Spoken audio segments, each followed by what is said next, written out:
복잡한 1차 방정식의 풀이 살펴보도록 할게요. 자, 먼저 복잡한 1차 방정식의 풀이는 다음과 같이 개수가 소수 또는 분수인 1차 방정식을 간단히 모두 정수꼴로 고치는 것을 이야기합니다. 그래서 양변에 적당한 수를 곱하여 개수를 모두 정수꼴로 고친다. 그래서 푼다 라고 표현을 했죠. 첫 번째로 개수가 소수인 경우가 있습니다. 이때는 이 개수가 소수인 것을 정수로 바꾸기 위해서, 그죠? 자, 정수꼴로 나타내기 위해서는 어떻게 하면 될까요? 그죠? 양변에 10이나 100이나 1000 이렇게 10의 거듭지구꼴을 곱해서 우리가 정수꼴로 만들어준다라고 생각하시면 돼요.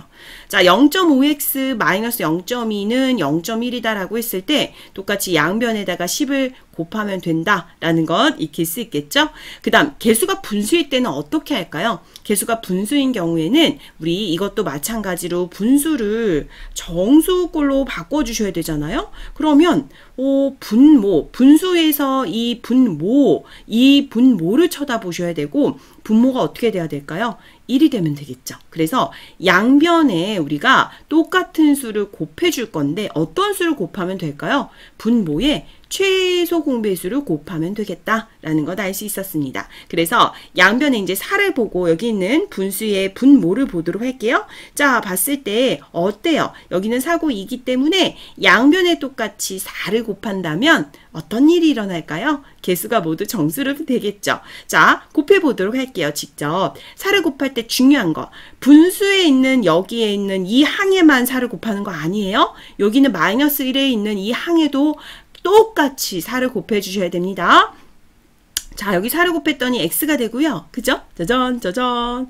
자, 그 다음 여기는 마이너스 4. 즉, x 마이너스 4는 어떤 꼴이 되었죠? 2가 되었죠. 이렇게. 우와, 그랬더니 정말 개수가 모두 다 정수꼴로 바뀌었구나 라는 것 알 수 있고요. 자, 중요한 것 양변에 적당한 수를 곱할 때 모든 항에 빠짐없이 곱해야 된다는 것 다시 한번 기억해 주시고요. 우리가 중요한 이 x는 수의 꼴로 나타내는 과정까지 살펴보시면 된다라는 것 이해해 주시면 되겠습니다. 복잡한 1차 방정식의 풀이였어요.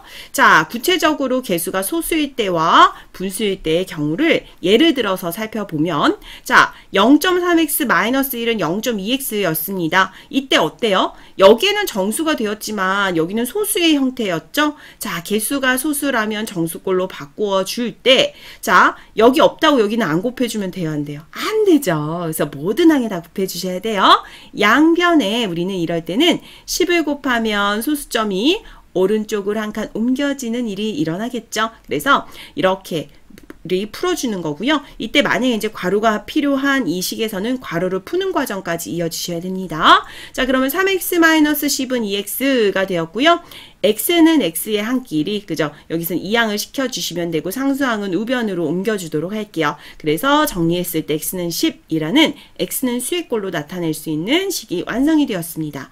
자, 분수일 때도 어떻게 할까요? 마찬가지로 모든 항이 다, 즉 개수가 분수는 아니지만 여기에 있는 요 두 가지의 항은 분수고 여기는 정수꼴로 되어 있지만 양변에 내가 같은 수를 곱해 주셔야 돼요. 그래서 2와 3의 최소 공배수를 곱해 보도록 할게요. 양변에 6을 곱했더니 짜잔 짜잔 이렇게 풀어지죠.